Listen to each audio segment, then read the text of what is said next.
नमस्ते दोस्तों। भगवान श्री कृष्ण कैसे बने जगन्नाथ महाराज। एक बार भगवान श्री कृष्ण सो रहे थे और निद्रावस्था में उनके मुख से राधा जी का नाम निकला। पट रानियों को लगा कि वह प्रभु की इतनी सेवा करती है, परंतु प्रभु को सबसे ज्यादा राधा जी का ही स्मरण रहता है। रुक्मिणी जी एवं अन्य रानियों ने रोहिणी जी से राधा रानी व श्री कृष्ण के प्रेम व ब्रज लीलाओं का वर्णन करने की प्रार्थना की। माता ने कथा सुनाने की हामी तो भर दी, लेकिन ये भी कहा कि श्री कृष्ण व बलराम को इसकी भनक न लगे। तय हुआ कि सभी रानियों को रोहिणी जी की एक गुप्त स्थान पर कथा सुनाएंगी, वहां कोई और न आए। इसके लिए सुभद्रा जी को पहरा देने के लिए मना लिया गया। सुभद्रा जी को आदेश दिया गया कि स्वयं श्री कृष्ण या बलराम भी आए तो उन्हें भी अंदर न आने देना। माता ने कथा सुनानी आरंभ की। सुभद्रा द्वार पर तैनात थी। थोड़ी देर में श्री कृष्ण एवं बलराम वहां आ पहुंचे। सुभद्रा ने उन्हें अंदर जाने से रोक लिया। इससे भगवान श्री कृष्ण को कुछ संदेह हुआ। वो बाहर से ही अपनी सूक्ष्म शक्ति द्वारा अंदर की माता द्वारा वर्णित ब्रज लीलाओं को आनंद लेकर सुनने लगे। बलराम जी भी कथा का आनंद लेने लगे। कथा सुनते सुनते श्री कृष्ण, बलराम और सुभद्रा के हृदय में ब्रज के प्रति अद्भुत प्रेम भाव उत्पन्न हुआ। उस भाव में उनके पैर हाथ सिकुड़ने लगे, जैसे बाल्यकाल में थे। तीनों राधा जी की कथा में ऐसे विभोर हुए कि मूर्ति के समान जड़ प्रतीत होने लगे। बड़े ध्यान पूर्वक देखने पर भी उनके हाथ पैर दिखाई नहीं देते थे। सुदर्शन ने भी द्रवित होकर लंबा रूप धारण कर लिया। उसी समय देव मुनि नारद वहां आ पहुंचे। भगवान के इस रूप को देखकर आश्चर्यचकित हो गए और निहारते रहे। कुछ समय बाद जब तंद्रा भंग हुई तो नारद जी ने प्रणाम करके भगवान श्री कृष्ण से कहा, हे प्रभु, मेरी इच्छा है कि मैंने आज जो रूप देखा है वह रूप आपके भक्त जनों को पृथ्वीलोक पर चिरकाल तक देखने को मिले। आप इस रूप में पृथ्वी पर वास करें। भगवान श्री कृष्ण नारद जी के बात से प्रसन्न हुए और उन्होंने कहा कि ऐसा ही होगा। कली काल में मैं इसी रूप में नीलांचल क्षेत्र में अपना स्वरूप प्रकट करूंगा। कलयुग आगमन के उपरांत प्रभु की प्रेरणा से मालवराज इंद्रद्युम्न ने भगवान श्री कृष्ण, बलभद्र जी और बहन सुभद्रा जी की ऐसी ही प्रतिमा जगन्नाथ मंदिर में स्थापित कराई। राजा इंद्रद्युम्न श्रेष्ठ प्रजा पालक राजा थे। प्रजा उन्हें बहुत प्रेम करती थी। प्रजा सुखी और संतुष्ट थी। राजा के मन में इच्छा थी कि वह कुछ ऐसा करे जिससे सभी उन्हें स्मरण रखें। दैव योग से इंद्रद्युम्न के मन में एक अज्ञात कामना प्रकट हुई। वह ऐसा मंदिर का निर्माण कराए जैसा दुनिया में कहीं और नहीं हो। इंद्रद्युम्न विचारने लगे कि आखिर उनके मंदिर में किस देवता की मूर्ति स्थापित करे। राजा के मन में यही इच्छा और चिंतन चलने लगा। एक रात इसी पर गंभीर चिंतन करते सो गए। नींद में राजा ने एक सपना देखा। सपने में उन्हें एक देव वाणी सुनाई पड़ी। इंद्रद्युम्न ने सुना, राजा, तुम पहले नए मंदिर का निर्माण आरंभ करो। मूर्ति विग्रह की चिंता छोड़ दो। उचित समय आने पर तुम्हें स्वयं राह दिखाई पड़ेगी। राजा नींद से जाग उठे। सुबह होते ही उन्होंने अपने मंत्रियों को सपने की बात बताई। राजपुरोहित के सुझाव पर शुभ मुहूर्त में पूर्वी समुद्र तट पर एक विशाल मंदिर के निर्माण का निश्चय हुआ। वैदिक मंत्रोच्चार के साथ मंदिर निर्माण का श्री गणेश हुआ। राजा इंद्रद्युम्न के मंदिर बनवाने की सूचना शिल्पियों और कारीगरों को हुई। सभी इसमें योगदान देने पहुंचे। दिन रात मंदिर के निर्माण में जुट गए। कुछ ही वर्षों में मंदिर बनकर तैयार हुआ। सागर तट पर एक विशाल मंदिर का निर्माण तो हो गया, परंतु मंदिर के भीतर भगवान की मूर्ति की समस्या जैसे की तैसी थी। राजा फिर से चिंतित होने लगे। एक दिन मंदिर के गर्भगृह में बैठकर इसी चिंतन में बैठे राजा की आंखों में आंसू निकल आए। राजा ने भगवान से विनती की, प्रभु आपके किस स्वरूप को इस मंदिर में स्थापित करूं? इसकी चिंता से व्यग्र हूँ। मार्ग दिखाइए प्लीज। आपने स्वप्न में जो संकेत दिया था उसे पूरा होने का समय कब आएगा? देव विग्रह विहीन मंदिर मंदिर देख सभी मुझ पर हंसेंगे। राजा की आंखों से आंसू झर रहे थे और वह प्रभु से प्रार्थना करते जा रहे थे, प्रभु आपके आशीर्वाद से मेरा बड़ा सम्मान है। प्रजा समझेगी कि मैंने झूठ मूठ में स्वप्न में आपके आदेश की बात कहकर इतना बड़ा श्रम कराया। हे प्रभु मार्ग दिखाइए। राजा दुखी मन से अपने महल में चले गए। उस रात को राजा ने फिर एक सपना देखा। सपने में उन्हें देव वाणी सुनाई दी, राजन यहाँ निकट में ही भगवान श्री कृष्ण का विग्रह रूप है। तुम उन्हें खोजने का प्रयास करो, तुम्हें दर्शन मिलेंगे। इंद्रद्युम्न ने स्वप्न की बात पुनः पुरोहित और मंत्रियों को बताई। सभी ये निष्कर्ष पर पहुंचे कि प्रभु की कृपा सहज प्राप्त नहीं होगी। इसके लिए हमें निर्मल मन से परिश्रम आरंभ करना होगा। भगवान के विग्रह का पता लगाने की जिम्मेदारी राजा इंद्रद्युम्न ने 4 विद्वान पंडितों को सौंप दिया। प्रभु इच्छा से प्रेरित होकर चारों विद्वान 4 दिशाओं में निकले। उन चारों में एक विद्वान थे, विद्यापति। वह चारों में सबसे कम उम्र के थे। प्रभु के विग्रह की खोज के दौरान उनके साथ बहुत से अलौकिक घटनाएं हुई। पंडित विद्यापति पूर्व दिशा की ओर चले।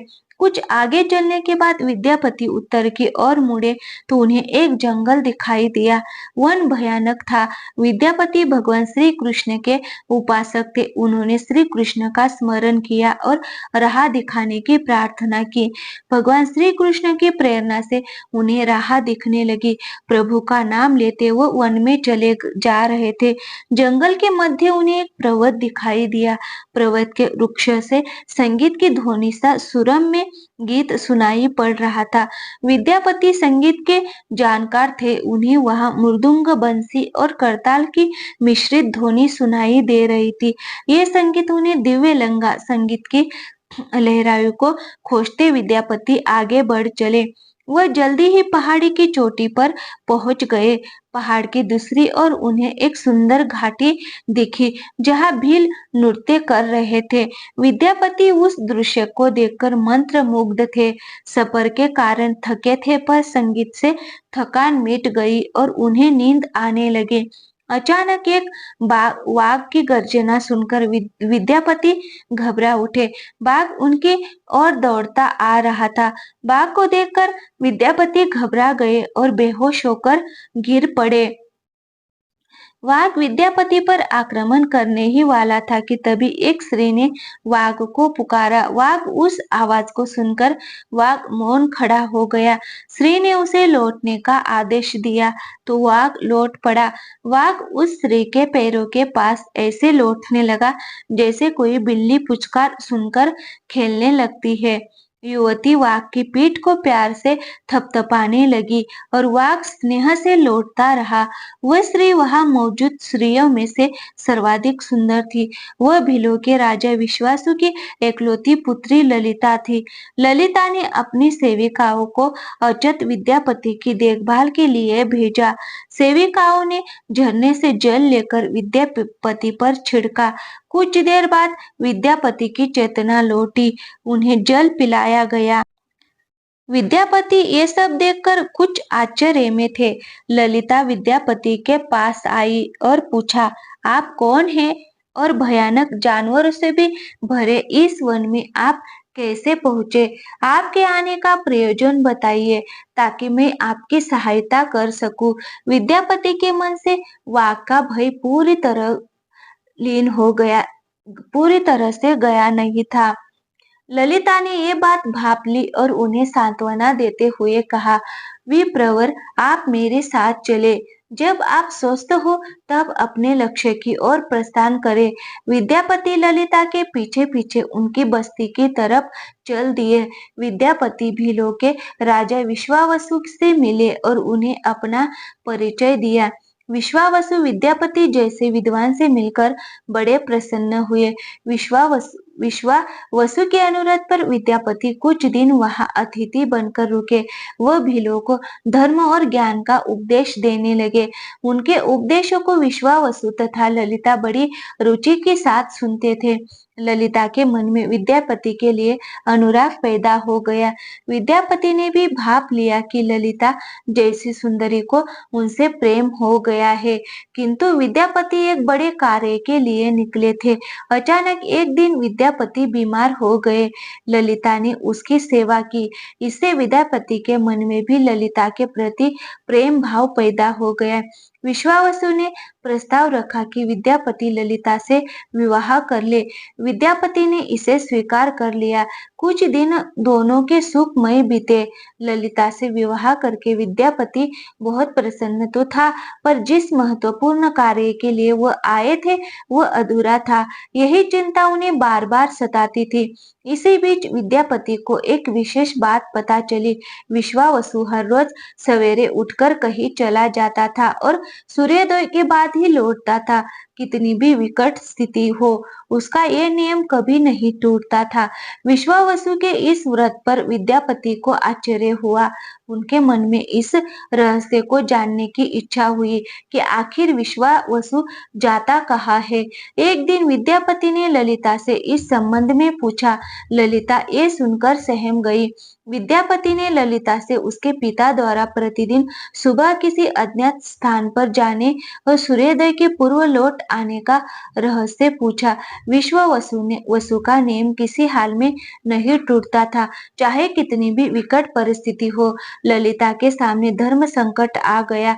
वो पति की बात को ठुकरा नहीं सकती थी, लेकिन पति जो पूछ रहा था वो उसके वंश की गोपनीय परंपरा से जुड़ी बात थी, जिसे खोलना संभव नहीं था। ललिता ने कहा, स्वामी, ये हमारे कुल का रहस्य है, जिसे किसी के सामने खोला नहीं जा सकता, परंतु आप मेरे पति हैं और मैं आपको कुल का पुरुष मानते हुए जितना संभव है उतना बताती हूँ। यहाँ से कुछ दूरी पर एक गुफा है, जिसके अंदर हमारे कुल देवता है। उनकी पूजा हमारे सभी पूर्वज करते हैं। ये पूजा निर्बाध चलनी चाहिए। उसी पूजा के लिए पिताजी रोज सुबह नियमित रूप से जाते हैं। विद्यापति ने ललिता से कहा कि वह भी उनके कुल देवता के दर्शन करना चाहते हैं। ललिता बोली, ये संभव नहीं है। हमारे कुल देवता के बारे में किसी को जानने की इच्छा है, ये सुनकर मेरे पिता क्रोधित हो जाएंगे। विद्यापति की उत्सुकता बढ़ रही थी। वह तरह तरह से ललिता को अपने प्रेम की शपथ देकर उसे मनाने लगे। आखिरकार ललिता ने कहा कि वह अपने पिताजी से विनती करेगी कि वह आपको देवता के दर्शन करा दे। ललिता ने पिता से सारी बात कही। वह क्रोधित हो गए। ललिता ने जब ये कहा कि मैं आपकी अकेली संतान हूँ, आपके बाद देवता के पूजा का दायित्व मेरा होगा, इसीलिए मेरे पति का ये अधिकार बनता है, क्योंकि आगे उसे ही पूजना होगा। विश्वावसु इस तर्क के आगे झुक गए। वो बोले, गुफा के दर्शन किसी को तभी कराए जा सकते हैं जब वो भगवान की पूजा का दायित्व अपने हाथ में ले ले। विद्यापति ने दायित्व स्वीकार किया तो विश्वावसु देवता के दर्शन कराने को राजी हुए। दूसरे दिन सूर्योदय से पूर्व विद्यापति की आंखों पर पट्टी बांधकर विश्वावसु उनका दाहिना हाथ पकड़कर गुफा की तरफ निकले। विद्यापति ने मुट्ठी में सरसों रख लिया था, जिसे रास्ते में गिराते हुए गए। गुफा के पास पहुंचकर विश्वावसु रुके और गुफा के पास पहुंच गए। विश्वावसु ने विद्यापति की आंखों के काली पट्टी खोल दी। उस गुफा में नीले रंग का प्रकाश चमक उठा। हाथों में मुरली लिए भगवान श्री कृष्ण का रूप विद्यापति को दिखाई दिया। विद्यापति आनंद मग्न हो गए। उन्होंने भगवान के दर्शन किए। दर्शन के बाद तो जैसे विद्यापति जाना ही नहीं चाहते थे, पर विश्वावसु ने लौटने का आदेश दिया। फिर उनकी आंखों पर पट्टी बांधी और दोनों लौट पड़े। लौटने पर ललिता ने विद्यापति से पूछा तो विद्यापति ने गुफा में देखे अलौकिक दृश्य के बारे में पत्नी को बताना भी उसने उचित नहीं समझा। वह टाल गए। ये तो जानकारी हो चुकी थी कि विश्वावसु श्री कृष्ण की मूर्ति की पूजा करते हैं। विद्यापति को आभास हो गया कि महाराज ने स्वप्न में जिस प्रभु विग्रह के बारे में देववाणी सुनी थी, वही इस मूर्ति के बारे में थी। विद्यापति विचार करने लगे कि किसी तरह इसी मूर्ति को लेकर राजधानी पहुंचना होगा।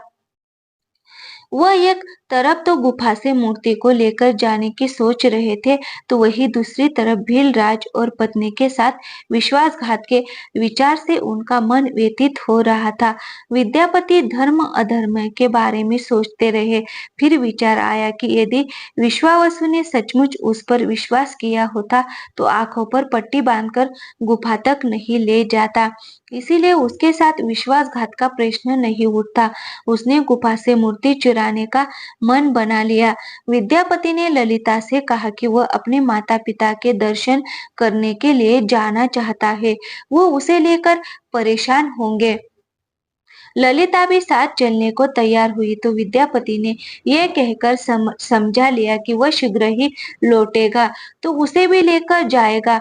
ललिता मान गई। विश्वावसु ने उसके लिए घोड़े का प्रबंध किया। अब तक सरसों के दाने से पौधे निकल आए थे। उनको देखता विद्यापति गुफा तक पहुंच गया। उसने भगवान की स्तुति की और क्षमा प्रार्थना के बाद उनकी मूर्ति उठाकर झोले में रख ली। शाम तक वह राजधानी पहुंच गया और सीधा राजा के पास गया। उसने दिव्य प्रतिमा राजा को सौंप दी और पूरी कहानी सुनाई। राजा ने बताया कि उसने कल एक सपना देखा था कि सुबह सागर में एक कुंदा बहकर आएगा। उस कुंदे की नक्काशी करवाकर भगवान की मूर्ति बनवा लेना, जिसका वंश तुम्हें प्राप्त होने वाला है। वो भगवान श्री विष्णु का स्वरूप होगा।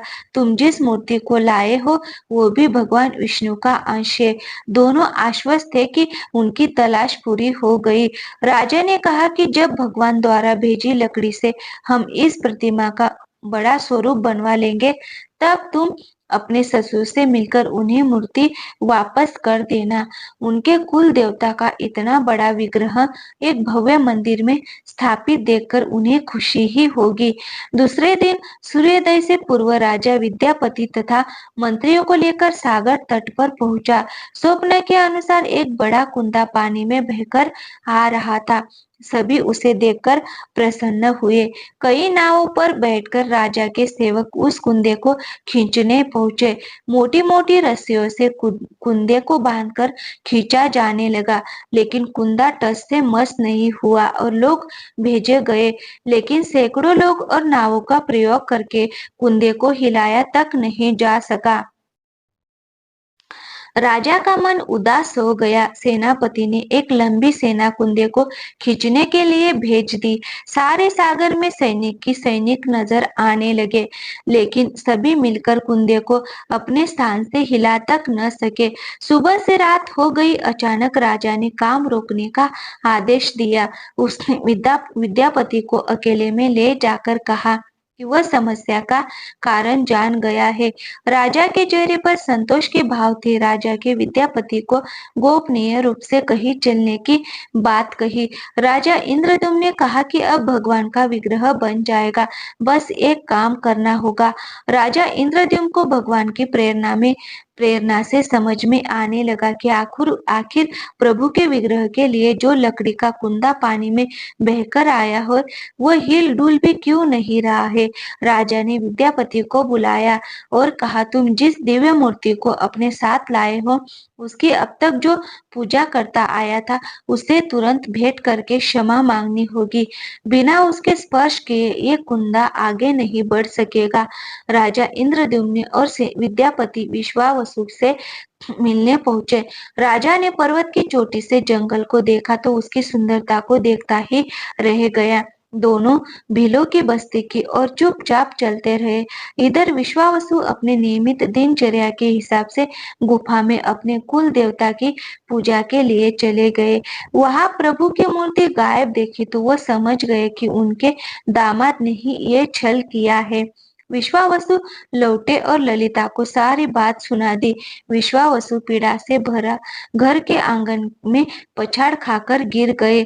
ललिता अपने पति द्वारा किए विश्वासघात से दुखी थी और स्वयं को इसका कारण मान रही थी। पिता पुत्री दिन भर विलाप करते रहे। उन दोनों ने अन्न का एक दाना भी नहीं छुआ।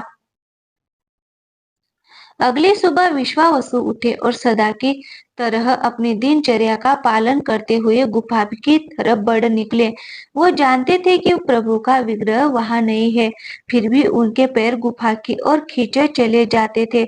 विश्वावसु के पीछे ललिता और रिश्तेदार भी चले। विश्वावसु गुफा के भीतर पहुंचे जहां भगवान की मूर्ति होती थी। उस चट्टान के पास खड़े होकर हाथ जोड़कर खड़े रहे। फिर उस ऊंची चट्टान पर गिर गए और बिलक बिलक कर रोने लगे। उनके पीछे प्रजा भी रो रही थी। एक भील युवक भागता हुआ गुफा के पास आया और बताया कि उसने महाराज और उनके साथ विद्यापति को बस्ती की ओर आते देखा है। ये सुनकर सब चौंक उठे। विश्वावसु राजा के स्वागत में गुफा से बाहर आए, लेकिन उनकी आंखों में आंसू थे। राजा इंद्रद्युम्न ने विश्वावसु के पास आए और उन्हें अपने हृदय से लगा लिया। राजा बोले, भीलराज, तुम्हारे कुल देवता की प्रतिमा का चोर तुम्हारा दामाद नहीं मैं हूँ। उसने तो अपने महाराज के आदेश का पालन किया है। ये सुनकर सब चौंक उठे। विश्वावसु ने राजा को आसन दिया। राजा ने उस विश्वावसु को शुरू से अंत तक पूरी बात बताकर कहा कि आखिर क्यों ये सब करना पड़ा। फिर राजा ने उनसे अपने स्वप्न और फिर जगन्नाथपुरी में सागर तट पर मंदिर निर्माण की बात कह सुनाई। राजा ने विश्वावसु से प्रार्थना की, भील सरदार विश्वावसु, कई पीढ़ियों से आपके वंश के लोग भगवान की मूर्ति को पूजते आए हैं। भगवान के उस विग्रह के दर्शन सभी को मिले, इसके लिए आपकी सहायता चाहिए। ईश्वर द्वारा भेजे गए लकड़ी के कुंदे से बनी मूर्ति के भीतर हम इस दिव्य मूर्ति को सुरक्षित रखना चाहते हैं। अपने कुल की प्रतिमा को पूरी पुरी के मंदिर में स्थापित करने की अनुमति दो। इस कुंदे को तुम स्पर्श करोगे तभी वह हिलेगा। विश्वावसु राजी हो गए। राजा सह परिवार विश्वावसु को लेकर सागर तट पर पहुंचे। विश्वावसु ने कुंदे को छुआ। छूते ही कुंदा अपने आप तैरता हुआ किनारे पर आ गया। राजा के सेवकों ने उस कुंदे को राजमहल में पहुंचा दिया। अगले दिन मूर्तिकारों और शिल्पियों को राजा ने बुलाकर मंत्रणा की कि आखिर इस कुंदे से कौन सी देव मूर्ति बनाना शुभदायक होगा। मूर्तिकारों ने कह दिया कि वो पत्थर की मूर्तियां बनाना तो जानते हैं, लेकिन लकड़ी की मूर्ति बनाने का उन्हें ज्ञान नहीं है। एक नए विघ्न के पैदा होने से राजा फिर चिंतित हो गए। उसी समय वहां एक बूढ़ा आदमी आया। उसने राजा से कहा, इस मंदिर में आप भगवान श्री कृष्ण को उनके भाई बलभद्र तथा बहन सुभद्रा के साथ विराजमान करें। इस दैव योग का यही संकेत है।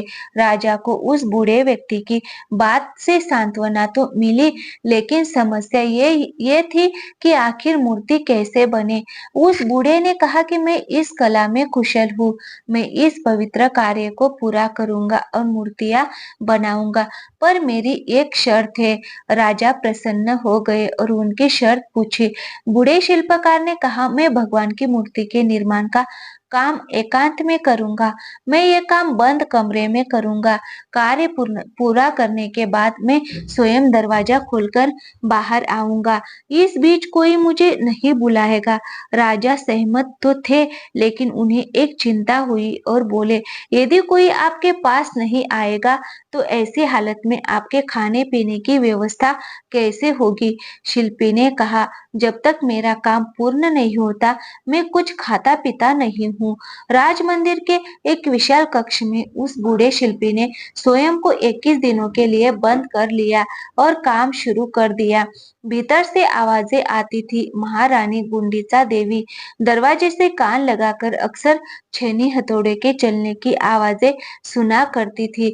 महारानी रोज की तरह कमरे के दरवाजे से कान लगाए खड़ी थी। 15 दिन बीते थे कि उन्हें कमरे से आवाज सुनाई पड़नी बंद हो गई। जब मूर्तिकार के काम करने की कोई आवाज ना पड़ी तो रानी चिंतित हो गई।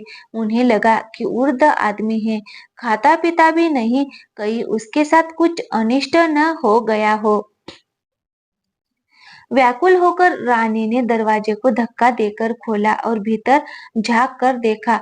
महारानी गुंडीचा देवी ने इस तरह मूर्तिकार को दिया हुआ वचन भंग कर दिया था। मूर्तिकार अभी मूर्तियां बना रहा था, परंतु रानी को देखते ही वह अदृश्य हो गया।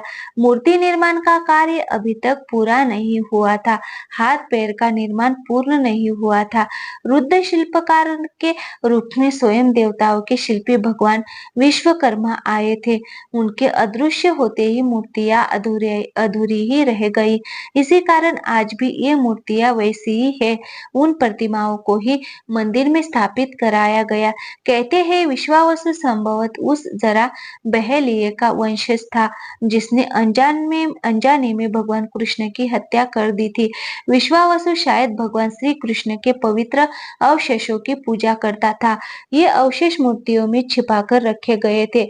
विद्यापति और ललिता के वंशज, जिन्हें दैत्यपति कहते हैं, उनका परिवार ही यहाँ अब तक पूजा करता है। तो दोस्तों, कैसी लगी वीडियो? वीडियो अच्छी लगी हो तो वीडियो को लाइक और चैनल को सब्सक्राइब जरूर कीजिएगा। थैंक यू, धन्यवाद।